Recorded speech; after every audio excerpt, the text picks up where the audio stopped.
Breaking news at Six Flags over Texas. A mother riding the Texas Giant roller coaster was killed tonight, and many people witnessed it. The news leader, broadcasting for all North Texas. Fox 4 News starts now.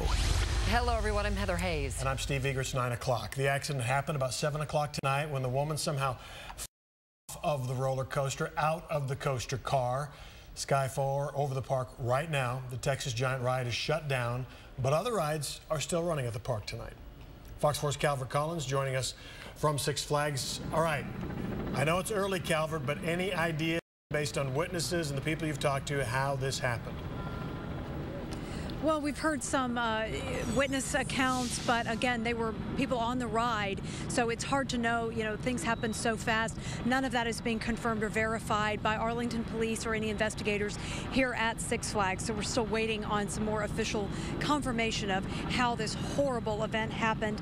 It's unknown where on the ride that this woman came out of the train and fell below, or what caused that fall. Certainly that's what a lot of people want to know tonight. And the ride was immediately shut down, as you mentioned, but the park and other rides remain open. In fact, the park doesn't close for another hour.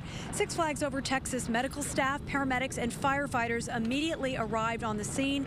There was a fire truck that extended its ladder all the way up so that personnel could get to where that woman had fallen. Now, in a statement released this evening, Six Flags over Texas says that safety of our guests and employees is their #1 priority. People on the ride were immediately posting on social media about the incident, what they had seen, but Arlington police investigators came immediately as well, trying to figure out how this woman fell to her death. Now, we spoke to a man who was waiting in line to get on the next train, and here is what he had to say.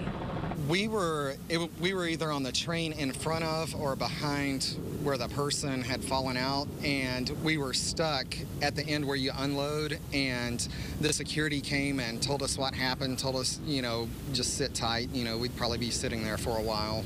And I mean, we saw like all the EMTs and firefighters and stuff rushing out. What did they tell you happened? They said that that possibly a restraint might have come up and somebody had fallen out around a turn. That is unconfirmed, but we've heard a number of similar accounts from witnesses posting that on social media, but we haven't had a chance to talk to Arlington police investigators. We can tell you that a number of people on the train where this woman was, as well as others in the subsequent trains, were immediately questioned by investigators just to find out if they had seen anything. But this is actually not the first death to happen at Six Flags over Texas. In March of 1999, a 28-year-old woman died, and 10 others were injured when their raft overturned on the Roaring Rapids ride.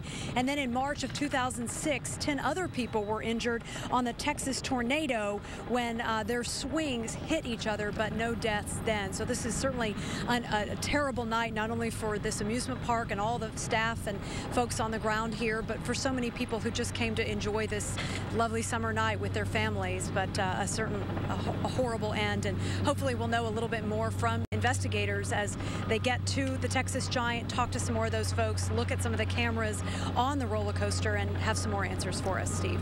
Calvert, right after the interview played that you did, we didn't have your mic fully open. You were talking about unconfirmed. Were you talking about it being unconfirmed that the restraint failed or came off? Is that what you were talking about? That's correct. I'm sorry about that audio issue. We had seen a number of similar reports from people posting on Facebook and Twitter this evening, but again, these trains are going so fast, people don't always know what they see, and so that's why police always caution the media to take eyewitness accounts, because again, it happens so quickly, it's hard to recount what they saw. But that's why investigators are going to be looking at cameras along the train route. They're going to be talking to people that were on the train, maybe sitting in front of or behind this woman, to try to understand how she came out of that seat on this train and then fell to her death. Let me ask you something, Calvert. You talk about social media and different reports around. There have been a couple that this woman was at the park with her children, and they may have been on the ride too. Have you been able to confirm that, or have you heard people talking about that? No, we haven't heard, haven't been able to confirm any of that because remember, this only happened on one ride, and only a very small number of people were on the train with her or maybe knew her. But most of the people coming out of the park had no idea, and they were asking us kind of what was going on. Why did they see flashing lights running towards the Texas Giant? Why were there all these emergency personnel here? So, you know, they're trying to understand all of this as well, and unfortunately, they had to learn the bad news as well. Okay, Calvin, we'll be checking back with you. I know information is coming out minute by minute, so we'll check back with you a little later in this newscast. Calvin Collins at Six Flags right now. Thank you.